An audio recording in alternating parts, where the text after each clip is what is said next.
తెలంగాణ ప్రభుత్వం తీసుకొచ్చిన GO number 97ను వెంటనే వెనక్కి తీసుకోవాలని డిమాండ్ చేస్తూ రాజన్న సిరిసిల్ల జిల్లా అగ్రహారం పాలిటెక్నిక్ కళాశాలలో ఏఐఎస్ఎఫ్ ఆధ్వర్యంలో విద్యార్థులు ఆందోళన చేపట్టారు.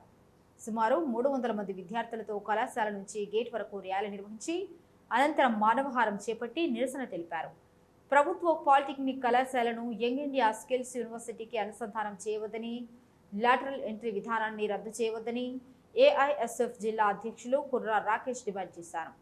ప్రభుత్వ పాలిటెక్నిక్ విద్యను బలోపేతం చేయాల్సింది పోయి ప్రైవేటీకరణ దిశగా తీసుకెళ్లడం సరికాదని, ప్రభుత్వం వెంటనే నిర్ణయాలను ఉపసంహరించుకోవాలని విద్యార్థులు హెచ్చరించారు.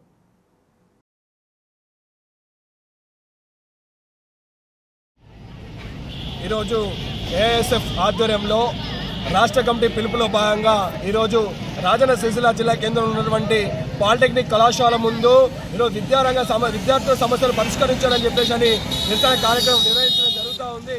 ఈరోజు పాలిటెక్నిక్ కళాశాలను యంగ్ ఇండియా అనేటువంటి యూనివర్సిటీ పేరుతోని ఈరోజు ప్రైవేటీకరణ చేయడానికి కేంద్ర ప్రభుత్వం నూతన విద్యా విధాన భాగంలో ఈరోజు ప్రైవేటీకరణ చేయడానికి ప్రయత్నాలు చేస్తూ ఉంది. మరి ఈరోజు పాలిటెక్నిక్ కళాశాలలో వందలాది మంది పేద విద్యార్థులు చదువుకున్నటువంటి పరిస్థితి ఉంది.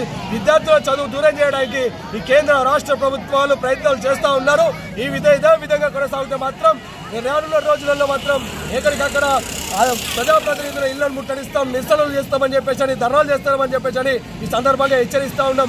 అదేవిధంగా ఇప్పుడు తీసుకున్నటువంటి జీవో నెంబర్ 97ను వెంటనే రద్దు చేయవలసిందిగా ఏఎస్ఎఫ్ రాజన్న సిరిసిల్ల జిల్లా సమితి పక్షాన డిమాండ్ చేస్తూ ఉన్నాం. అదేవిధంగా విద్యార్థులు ఉన్నటువంటి కళాశాలలు ఇప్పటికే శిథిల వ్యవస్థలో ఉన్నాయి. ఇప్పటికైనా రాష్ట్ర కేంద్ర ప్రభుత్వాలు ఇప్పటికైనా బుద్ధి తెచ్చుకొని అభివృద్ధి చేసేయడానికి ప్రయత్నం చేయవలసిందిగా ఏఎస్ఎఫ్గా కోరుతా ఉన్నాం.